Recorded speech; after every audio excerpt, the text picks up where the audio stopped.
Yeah, I feel young quite Ablekuma quickly. Ablekuma who sensem. In fact, yenya a lot of interaction with you. Tamana meti hani adina ne simultaneously course I want the NPP ni banter back and forth ni ade. Yen si mon kron biem ni anhwade. Ablekuma ye hyase free hin ye babedru baby edu ye dokoto I run off the dekoye run off. Mr. Ablekuma North echo election as 276 constituency in echo elections. I feel 2024. Yeah.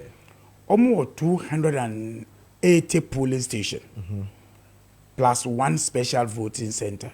And take away 281. Almost to about 80 million as will be 80 to about in his polling station. But ever do collation center no. Almost to me a collation 116 polling station are pink sheet available by electoral commission. But in the course of the collation, and I basa BC until electoral commission material essay. MPPs also claim say on material essay. NDC say essay. And at the point you see a stop process because the only pink sheet I want to continue the process. NDC almost pin sheet. Yes, that time no say pin sheet I say because see a list. And NPP is yes. And EC Susan the assay. Yes, if I can sell no companies I say only the assay. On the D can say until you want to me content. Now the aka 165.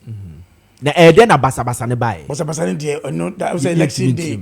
About for me to my say but at that time I will blame military the police because 2024 police say boss say take charge of the collation center. In fact, baby collation. As against the ECP because someone pay space somebody can block area or but people went beyond that and then destruction by it. And on the 7th, and I joined a collective on the 8th. And on the 9th December, and NDC case your pink sheets in be. Momo pink sheet na mo case ase. Say that day into a copy be ya pink sheets no. Munya no hefa. 54 pink sheets. Say do dey say omo pink sheets no. Enti omo share here political. Maybe person mu say we know na ye director of election. Because omo can say no. Because say direct at that time no. Someone for say I say. But I believe it say now they were not sure. They ain't say yeah. Enti omo start day. So easy akasin they say 1 year be you know they went back but obi akotata say they 1 year. So they were able to get 54 out of 281. No, out of the 165 now I say no. Why okay 165. So you use 116 on the day. Okay nobody can use 16. It's not ka 1 nobody can use 106. 116 yes. Okay. And then aka say aka 165. 165. Oh okay. Yes. Now amana you 281. Okay. Enti it 165 na aka na mu na mu konya mu 54. NDC 54 by. Oh okay. NDC 54 by no. We say by elections. It's aka 111. By elections say you see any pink sheets. Na parties in a contest elections no. Etimi the pink sheet ba go ba. No mu di 2 mois, especially when it's a carbonate friends carbonated no. Now by other parties di 2 mois say oh document we no. E no na use you ntibeti me di 2 mois. Yi si wo kwan say obeji e de ye adwuma. So what you say? Say party nya amunya ntia say pink sheet na we kita no. He did 2 more. He said to me the car. Somebody now must sign. Yes. After signing Krapono, say make it and me other panic so when no say he's dead and say yeah. The okitano the no an idea jumano. Enti say eh there na rep no signature also. Yes, enti 54 no e dey count. E koye 219. Okay. Now the 219 no and then that is where there was some collation declaration. We say the declaration be say because pinch it any biom no 219 no total na NDC candidate lead no so they we need a declare results on the NDC candidate at that time on the 9th but MPP challenge which that challenge was legitimate because so collect announce result that aka no say bob one na plus unko for to vote F2 about police station no that the count na the ma say minister can contest election na vote a wuzika wo no say the aka no mamun to abane the comedy na ntimi ampa wo de no so a it declare result so declare the result can happen ya de be ka ho kra until I will be winning ntimi sisahwe but that time no result na aka no na edoso na aka 62 polling station after somebody 54 no kwaka ho ma na 219 next aka 62 yeah first 2 no na vote na ewo mu no it's about almost 14,000 or 23,000 until me and declare result. So the NPP were right to vote. 24,000. Or not 24,000 because 12 no crap na 37 na almost 12,000. Until omukọ court no say they be ejuma mu ye no enti me gina say ya quality results. Until court no share say yisi enko ye ne juma. Onko ye ne juma. One year ejuma say 1 year. So what you say? Until that time on 21st December, omo back to court, back to collation no. NPP so say wakota tase bi. Into 125 pink sheets. Also the 25 okay. After that issues, you know, then people see the 25 pink sheets. I'm about I save that. So time no omo call court to share isi so men aduma no. Na isi say court see isi be aduma be because at that time say no omo ni all day. Omo argue on the declaration say any rights in the legal. That I omo declare my why. Omo declare my NDC candidate. Oh, Oben say we. But you see technically because maybe the polling station na come Edoso like ni do okra vote na wo mo no Edoso yeah which is about 24,000 every month sir every be determine won't mean declare result it doesn't mean say so 219 na they can one you cannot declare result if it doesn't make a change you can declare results so court in say that declaration is null and void into omunko wi omejuma it's easy which they should come and make sure that all the 280 no be yen say no be no yes na ye juma into omun back no NPP so say 125 of the pink sheets of the hard copy nyama ye kan na a hard copy yeah into omun buy no na yes so G2 based on the first agreement you know with the parties na omun your first one no into omun decide 25 no e be kan at that point MPP say we need hard copy bill. NDC say hard copy bill. In the back 37 polling station, any pink sheets. Enti yisi ehun sa no. We say challenge aba. And what trauma political parties headquarters NDC NMPP say baby akodu no na mombra na be hia yenhwe ekwan ebetimi a resolve issue we. They say like 37 polling stations. Inti meeting 26 December. Eho en electoral commission ka say only the one pink sheet ni bio. Inti yen no so yen chite say obi bia ebetimi aya. At that point I catch am say yes you any pink sheet. And eho na MPP ka say omo de say the more scan document of the 37 polling stations you know. Scan document. Inti be ya yen use you know. Inti ka say Zanka scan document it should have been the same on the 9th now. Mukoya mukasi mo ni pink sheet. 21st mo ni pink sheet. And there mukasi mo pink sheet you know. Every every in the world of IT and AI this conversation about this ebeje now on the 7th December na muka say where say no you scan document ni identity enhwe emfa ya ebe din say make see dey at that point it scan document ni ye dia pink sheet ni na am scanning on pink sheet that is police and on one na yes adwuma no easy and I say all the no akwa scanning but you scanning for now what reserve records now for records but you see any requirement say was scan document because one first scan document any adwuma enti yes argument no at IPAC meeting no and MPP free meeting no they say the next meeting I can see say okay within sa mo ka crap on mo first scan document embra na yen tira ha nhwe yen go beyond ABS scan document ABS scan is da ben ye ni den ya NPP free ho no na mo ko court bio na ga betina say at ye ho say no which NDC also did agree.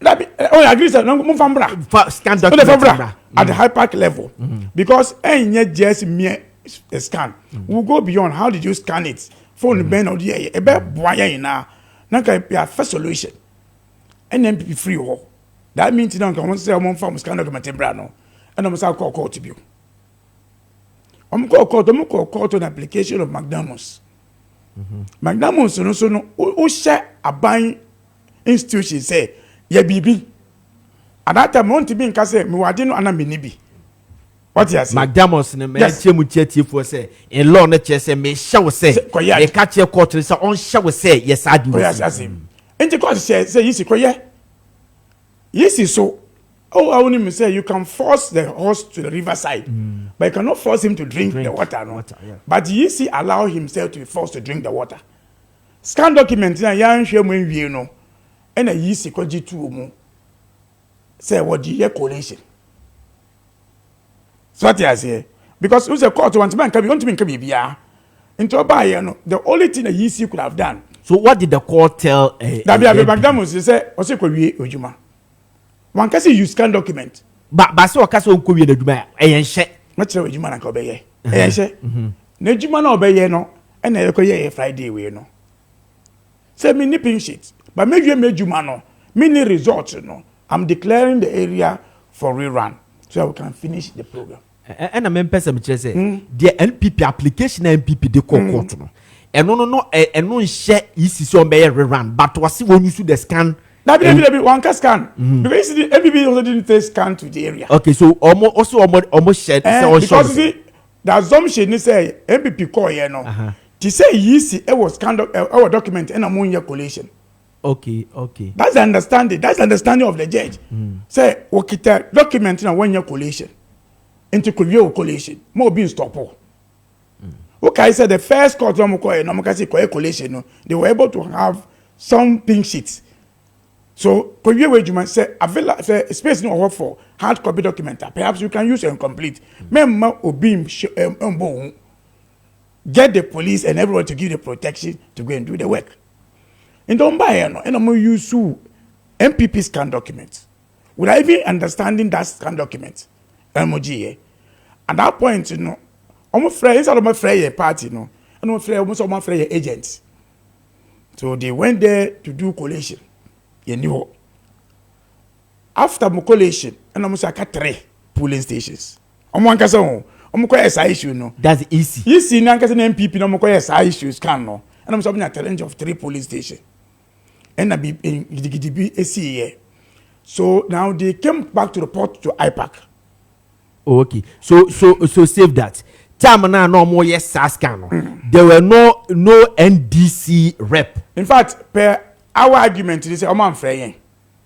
But na mo rep. Rep echo mo agent. Yeah, mo rep. Yeah, agent. But na senka in the actual sense. Na mo free. Mo fair mo no. Meeting na san o makwa. Na because okay, mo say share nkwa ye BBS here. But they went and did what they want to do. Nti omo ba IPAC. I'm not 3 problem no. Nti omo ba IPAC meeting. And I'm reporting say o my ye Ablekomanov collations in na wi aka 3 police station. Now I'm here police protection. And we want to make us say, Madam J. Mensa, because we committee no. Misinformation now on penny for him no. And tisa. Yen we 38, 37 polling station argument no ha. And so about IPAC say open your more. It was saying go back to 37 nubio. Because you catch up say some pray mo na mo kwa, you come back to the same table. Enti ebe ya me issue no e table we so and send it to me a solve a problem no. Nti IPAC na ho e na chairman share say mun san ko hie bio enko asem no because report na modi ma me no enti say na madi e ka no and say ka nde enti my opportunity to come and meet again the 13th February we argue strong argument say the NTA ntimi use scan document eni mramu omo ntimi nkese e wo mramu e bi omo prove mra e kire say otimi use scan document enti ye de pese the bit me solve my kwanchire in the future no yen rerun of that 37 polling station now omo to aba no e resem no you should decide enya me no bet na office me pay way me pay way so this area meeting no and you say okay what your argument and people say oh there once you see aka say why 34 out of 37 aka 3 on amugina without an argument and people argument they be and say you say why 34 you say why 34 aka 3 and omo dia on amugina na omo the man who say why 34 enti BT dey we omo say omo try am reason omo final decision from March April let am ba inti party yes actually yes say yes asemo ye delay so up to date man try because the people have look man of young representative the throw first letter to remind them am try then we wrote the second letter now to explain the issues review because you say you commit the public issue inti try mo the entire scan document no it come easy yeah actually easy to respond these two letters no.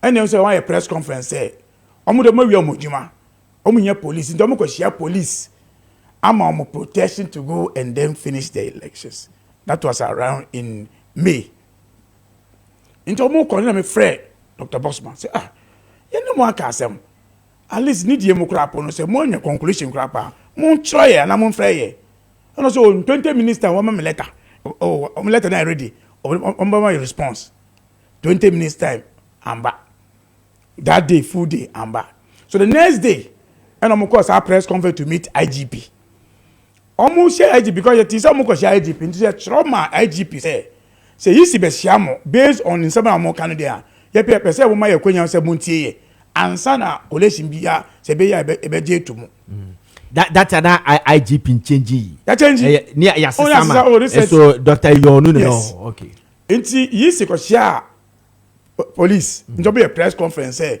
am my ready say on the security inti mo share date crap say they will go to do the collation na chese sa 3 na ko mo kan sa 3 no intimacy sachet that means if anything is to go by some for 3 na kan so I will be antimi win election oh sir yes and I no mo declaration for what that means they want to do collation of the 3 okay 3 na if you don't money pink sheet you know on person go use MPP scan document no so you could share IGP I say ya tell MPP use abeshia but in 7 years by Israel my any yisi we issues no ansa na oba bibia waye nti yisi e kama MPP say IGP e ma trouble yisi nti trouble yisi say yisi ye pese inu mu enti ye ho ase ansa na bibia akoso eho e na mo san troye say omo de omo gina bibia omo gina no ma 34 polling station scan document collation aka 3 na 3 need the police and now here but they are not ready to do rerun at that point they ain't rerun issue they are not ready to do rerun enti anche and amusa call la bena je mensa freye and the 12 because became back and forth of the issue enti hypax freye biom say yensambra meeting that was on the 12th June sika call 12 June meeting no. This time around, for the first time, Ablekman of issue the James Abetine bi. I see. Until ye say ye argument na ye. Chiro mu inyama no amu ye ya mrakwan mu untimi use scan document no enfanye djuma. MPP su dia oman argument ni dey say why mumusi why 34 until 34. In fact, you go to the point yisi e can be my boje men sakrapo ehun. Say Pinch na yi se ka say asay no omu ye mu final collation with MPP scan document no presiding officers ni bi e di pinch free mu fe di baye I see yeah until be sad election the director of electoral affairs say una okasa wo mesre wo emra kwai mu say to abewie a pinch na di ma presiding officer for kofie omu si dey bi say won fa yen fa kofie a no that dey fear ba enye illegal ade na ode ka ho ade nti na oje ade compare we enye illegal we club so na ka wonche omo nti siga ye wie sound the mensa who say no explanation e wo mo no they have to now listen and then make the decisions nti ye free meeting na ye chomo so metro ye back ye ho na mo ye ti say boss man san ko parliament wo ko parliament no so because enemy say obako brief from one side and we also brief our leaders say leaders parliament yes, focus I didn't know what no these are the argument enti men ko say you suspect say obebe brief from only one sided issue say or we akatre but issues you need presiding officer say omo ye de no mo ye so obako report you ka say omo de omo nyere na no bia omo 34 siga. But the parliament, argument in the parliament in I believe it's almost raising issues. Emmanuel CI 127 say, "Who now to me a case result to correct any correct." So only pink sheet it is said will be out to about one case result now out to no rejected. Intent me you amount to me accept it will be scan document. See, but almost free other parties you don't wait your you see free meeting, you know. Say I'm meet 12 July, 12 June. I'm free meet you now and I'm afraid you meet. The subside free you. Say on the first, yeah, some meeting. And as I meet you way soon, because my stand on the issues, you know, they call me directly. Say, where the I'm say you issue once and for all. And to Yambra. See, I cause I meet you know, and a some frame me on phone and some much letter. Yeah, come meet an opano. I want say elections here. Elections in dynamics. Almost sure of phone. So they follow me. Almost the formal. They call me to discuss. Say, why? You may say we can only resolve this around the table. Enye gidi. In fact, I'm miensa no frame. I'm the phone to speaker. Miensa and I'm make a say. Okay. And I'm not me committee. No, yeah, committee no panel. And I'm some frame boss. I'm boss man. Meeting no I'm afraid you know. Man, you say who frame me? Ambushi. Elections we so what I say men you say ambush ebe mu mempe problem enti okas in fact operate me grab ka say oh madi me yes sir the percent o ha say so na waka cheje mensa say me say ebe ambush omo omo ambush enti e call here the first opening remark of the mensa o say madi yamba say be ambush obi a this is on record o oh, sika o jejuma we ayache. Nti obetumi abo blows bi wan na stabilizing. But to be a director of elections, you have to be smart, pal. Hey, you're smarter. Okay. Nti call meeting, you know. Je mensa e ka say, Madi, ha ya ba no. Enye say ba ambushi o. And I say okay, we first stage, you know. But God be so good that day, you know, je mensa nkasa na bon pae. And I say, and there, Yankopon Buana and there in 90 minutes of problem we. Now, and the quarter of money will be a beacon in there. Okay? That word, no for to make one some pipe bonus. It's obviously, say 2 weeks I besiano. In fact, an idea, some could say. Ziga, into a catcher will say, okay, yeah, the agent will be agent 37 in a war. Nanga 62 in a pair, but you say no, dear, agent 37. And people say they be once a year, I can say about 34 no. Police and 3. And I say okay, what NDC, what NPP. This is their findings. On the 1st July meeting, no, this is their findings. That meeting, so Evans, any former MPP, Parliament MP for Blakuma Central, and a buyer, many Edoji, lawyer Edoji, and a coyer. This is say me say, and this is so both two deputies in each mensa. And all the directors were meeting no more for the first time. Jemensa say, "Omutushe mu omu ye.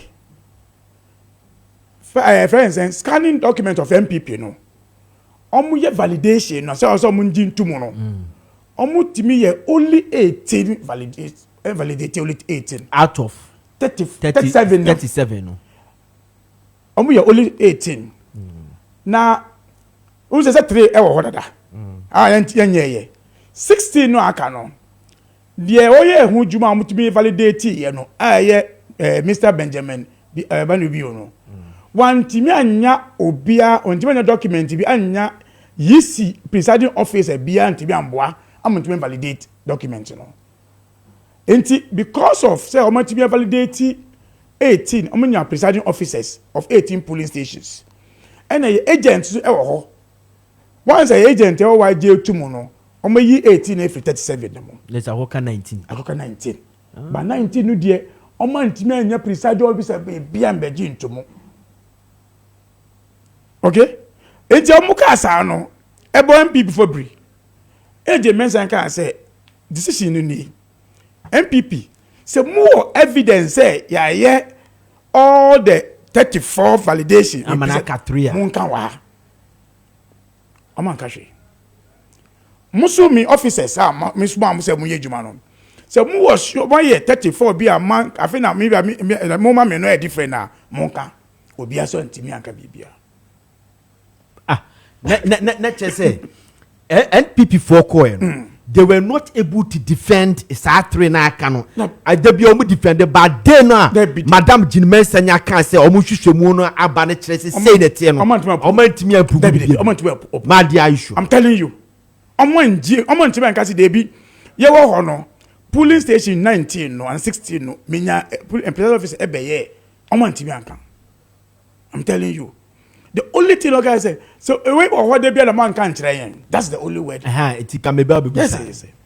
Inti omo issues me sorry catch omo say je mensa mo kai say catch omo say yeah elections is beyond the 80 office air condition worker any dynamics they work from because one part report in here because in some you can say more than 16 no e we crack no mo mamo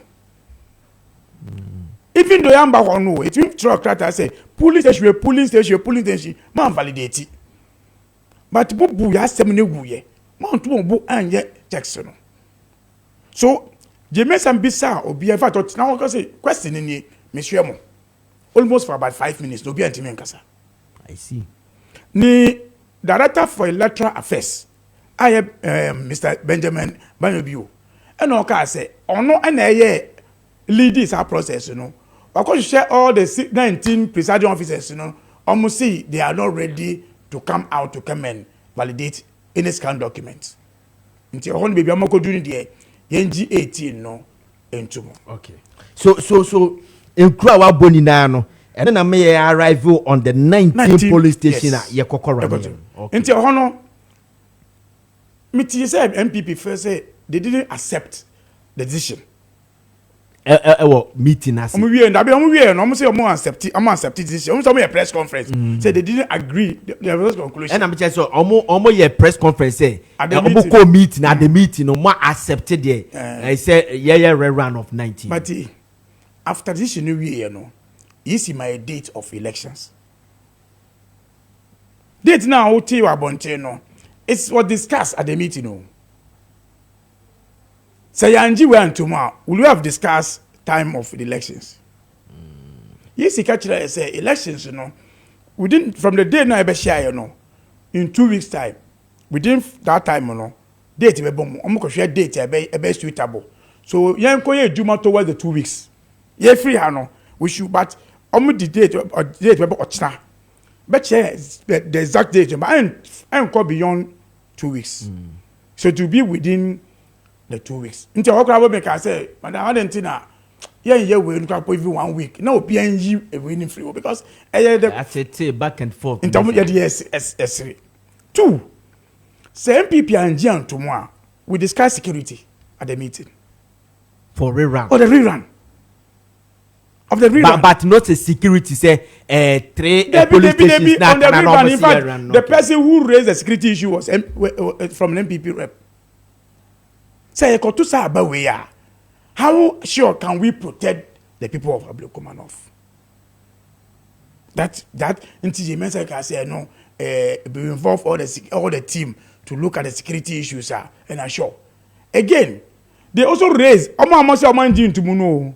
Now rerun MC no he was involved in the elections in the 2024. Until MC they say Obama peaceful. These are discussions of MPP. So it proves as you say you accepted the decision because you are coming out with conditions and it's and maybe not just say udi rerun home commodity and what you have to say. Yes. In fact, when we even were having the discussion, Ezekiel, about say young ko here and penny for me can say onim ya three ablegono for us ache. Enti ye we are ready to accept this is some way. Enti ye free me PA ko free mention chairman. Say chairman, pacho this is a easy ama ye pe approval. What say we follow program no so far. Say we na yi say kan mama reason montimi a challenge 18 no a monji ntumu na yanyi we free. The na mo small pan say Ablikuma Benya representation or parliament. Whoever wins. MPP so from chairman so a so ni chairman. We they have a chairman. Baby e kai o meeting mo say Ivan some of them chairman no ana wotu kwan. Mo ni chairman ntie etuma say motimi akofi akofre. But mo from general secretary. Omo ntimi omo so mo dem kofi so we ended that meeting on the agree. In fact, I was even challenging the 18.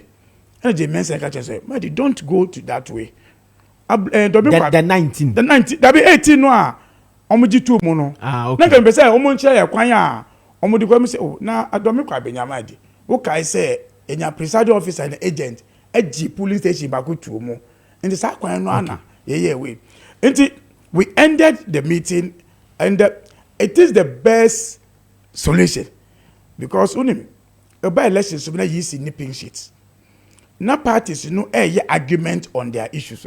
The only thing EC can do to allow the who participated in this to do because any party for the issue your minor issue. Okay, ma DJ Brain and yenene Komono, director of elections and IT edema National Democratic Congress. You bet me the wadwe channel ba mo share Facebook ne TV no Kessben TV no number no and what TV no so no ubetimi 0550596929 and no normal text line or the buy back in card amount and a WhatsApp line so hot ni na or the buy back in card amount messages number I'll take my time here reading back just year before yeah, called during the run. But before that, how many parliamentary candidates and political parties now can IPAC yes. to only two pay. Only two parties before the general election. Parliamentary two. Nipa two pay. Yes, presidential na. Other political parties. Okay, can I person say so? Other political parties. In fact, I think I said this thing several times. Nanka your third party, another party. You know, but so me on pink sheet we can resolve this issue. It is the no a dia shame. Say that one runs over no na ashe. And will be question. Okay. So let young Ablikuma. Say nyame anim Ukraine. Ye mu bia e kasa already so. Empanyifu enu o madi nkomo. Political scientists, political analysts, social commentators, ukobe bia nipa bebre say violence in a ban ewo hono NDC for na kofa de bae. Madam Hawa Koomson attack deputy national organizer Lloyd Quaid mo attack no any one or two incidents be CC no NDC for the critics are no money na. It's unfortunate. Election violence, be it a parliamentary, presidential, internal elections, nobody supports it. Offer your registration 2024. Okay. 2024. Offer MPP internal elections in your bobi ni mama ni say this century. So at any given time, be as a violence at the polling station as elections more. Somebody will be seen to accuse. What you say? Yeah. So anybody has that right to accuse, especially when there are two parties. Once I abusika the madi na abusika, but then they see, I think that is where we need to start also now looking at it. As a party, we are against anything violence in the elections because we have always maintained say a peaceful anytime. The MPP cannot win any elections when we are around, say, election without any violence in the elections. we are it's unfortunate but fine they can accuse us but we have asking the police to do investigation now the wire boni bia woman should be able to be take after issue but however also enye mrakwan mu say who call polling station bia who to make it a sekan pepper spray and a two envamba polling station so that issue say obi be tware free fie say me call polling station akita your friend say pepper spray police anti-me and chino then that means who allow her to hold that pepper spray it is against the laws of this country so we call polling station pepper spray even the police are not allowed to hold those things police are sent the polling station ammunition ade ayo weapon bia no wan use so nti so bikita pepper spray the fifia butai ben e no de ba ho butai ben e no eti madam no ogina ho no emu hu se na pepper spray no kutaniti no mo attack no investigation yes ayujuma no I am not going to go into this but I'm saying say you call elections polling station bia no a say you call park stadium oni so ntimi mfa toa nso enko football park into so bitimi sineki toa at the football park so it means it has intention to use to hurt somebody. I see. So these are the issues make but apart from that elections no there make I say the argument MPP say rerun any solution no, the MPP accepted and believe say it is a solution because they participated in the election fully ni say any voting day no almost before MPP court no na MPP follow easy process of the elections court no on say e were printed ballot papers easy trauma on the 3rd so on the 4th sorry on the 6th say me be print your ballot papers nti bun fa agent mbra letter no Emma general secretary of the MPP and eba ye ho the following day ye the names of agent Emma easy because I will call printing house one for agent ma easy omudin on to me call printing house nti MPP friends general secretary press conference no now we are directing agent of a printing house to go to the printing house omukase omunko no they call printing house so they came there one George George and eba for MPP ama me we was supervise we was sign say me maba because at that time no any candidate and eba symbol of MPP ne ho no na ye de ejuma no it means that they sanctioned the MPP sanction in fact a bunch of omudina bunch of mokasi yankon na ye fragadam because in law so kasi mean contest elections to parliament say we you don't have to participate in every ajo no simple omunim obichiro dia ma yisi one chokrata which means George Nkrumah yes Abdulkumar MPP one enti George Nkrumah so we former chairman of the Abdulkumar North constituency enti MPP no mo kan na mo dada manfo illegal but in any case omo di court ka say o say me kasaye em ka tell say yesi any constitutional process a duty I be elected parliamentary candidate and I say MP and I say presidential untimi intamte elections no me kai I think I said it before so I was surprised that lawyers now money now nim sa issues no but the mere say we file injunction apply injunction no it doesn't mean that they will stop their process until yesi process na elections na no the MPP accepted it and legal election in fact in the entrance meeting say mameno party nature but you see when you have a serious political party this one could have been sanctioned. Yeah, it's true. But because the MPP kufuwa kachiraye say omuni mpenifo omo penifo aka no so omumbu no so they are not advised well. Okay. But we have leaders, we have elders in the party and to also fighting for rerun. We fought for it for the future of this country. And it was said in elections, so when say one of the credible and the peaceful elections. All my 2 agents per polling station.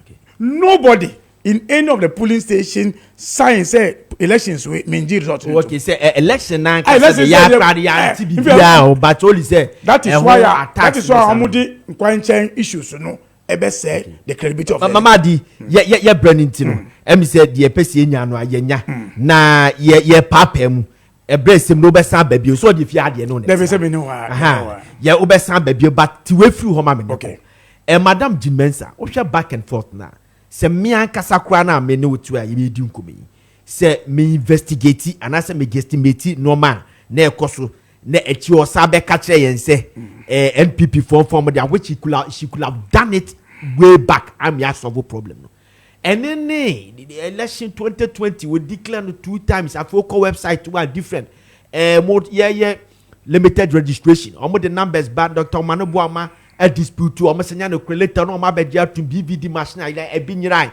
e chi no ma be to mo party no chairman ura said we ketia say madam Jimensa say oko NPP general secretary say per the cost no there I hear support me who infographic bisa but I'm not too sure say on na kasa de okay mamu misa o kasa de okay fine mamu misa wo to as a director of elections and IT at the National Democratic Congress deputy director the bia on ma no committee the competence to say o so say as say yi ma ni fio sige ma kan we officially baby I say ade esi oblekuma no fa ya twi a chewo so a we even adding 16 into it ya validate akoye parliamentary ntina ya din o man yimu sige me say na ka presidential la na ka je to man yimu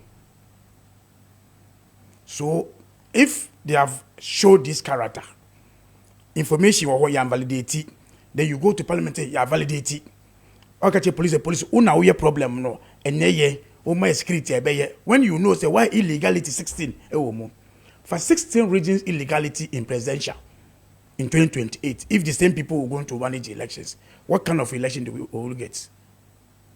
So are you comfortable to allow these people to run the next elections with this thing? Are you comfortable? Again, the only competent person left there Dr. Sribu. Again, I mean from bra. Okay, I said during registration, you can say register no any credible. They held press conference. A dispute as sama yeka. Ama mampeni kufo eko your friends okay ya oko France. Eka say nsem na ye kan ensem hu. Later on by say sama yeka na pa on be re-exhibition. Okay. Sir, me per se. So to me hide information, detailed information that can affect the entire elections. What do you think the new future election will be? Okay. Me can say, but I believe you said with what I've told you, with what I told you. What's now what I'm sorry. Only me say elections are 2024. You see, I'm for tablet and polling stations. Say our scanning results ascend. And this is also machines are a procurement now we. But only say block enough issues. Almost rerun. Rerun. But you see, top tablets. Say on the 2 boxes. We voting and they will scan the pink sheet and send to headquarters. The question is, when did you decide to do rerun? When did you decide to do procurement of that thing? Who did you train on that one? So, if you listen, if not, Nankupon said, we have officers in NDC who were determined to protect our votes genuinely. Nanga by now, Nanga focus was say, Nanga Baomian declare results, accept result in Tema, Nanga Masa, what lose elections, answer na you could do point, Instead of in Tem, no, Baomian announcement over here, no. We announcement for campaign on Yonkasa internal elections. Okay. Inti, Mr. Madam, I say, the pressure. But my main fact when I was in chair, Midnia Evans, party na Hano, party na Hani credibility. I see. Okay, meeting no more. But the party in Ethiopia, press conference, and on my yes, I saw the ABI on national report here. But I believe they will report you here now. General Secretary, no, where the games also won't feel. Okay. Ma did you breathe?